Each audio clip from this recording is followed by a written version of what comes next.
first off, I think George Bush is an asshole.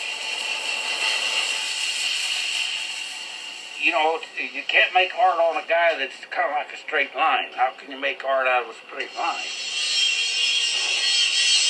And now they're on this gay marriage shit. Gay marriage? Who gives a shit? It's none of my business. The same way with abortion. Woman wants to get an abortion. You know, when I get if I ever grow a breast and a vagina, then I could get in on the argument. But me being a male, I don't think I can do it. First off, it's none of my damn business. So I just keep going.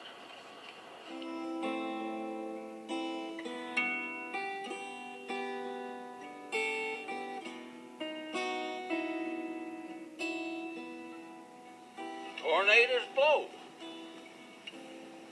Famous sucks, because it's kind of derogatory.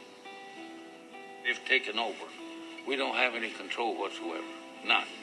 Famous the boss.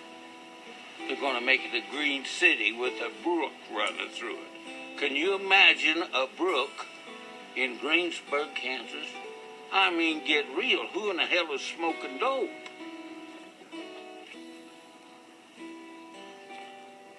Now you want to say something, put up a goddamn swastika. Do I give a shit? No. So then what do they claim caused the Big Bang? I've heard some people speculate that it's sort of seeded off from another universe, and that sort of pushes the problem back a bit. Yeah, but a lot of them just say this is just the way it is. We can't go back beyond that moment, they say, and so that's just, we're going to have to live with it. And so they don't really have a good justification for believing in the Big Bang. Whereas our explanation makes a lot of sense. There's a God who created the universe. You know, people sometimes, critics will say, well, but then who made God? And a lot of times that puts the Christian in a bind, but not really, because things that have a beginning require a cause. The universe has a beginning, and therefore it requires a cause, because things are running down, and that means the universe was wound up a finite amount of time ago. It has a beginning. God is beyond time, doesn't have a beginning, doesn't require a cause. In other words, if the Bible weren't true, science really wouldn't be possible, because science requires a logical, orderly universe that behaves in a consistent, predictable fashion.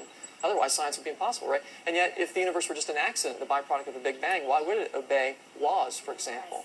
So if naturalism is true, logic would be impossible. You wouldn't be able to reason. If you give up the Bible, you've really given up the possibility of knowing anything.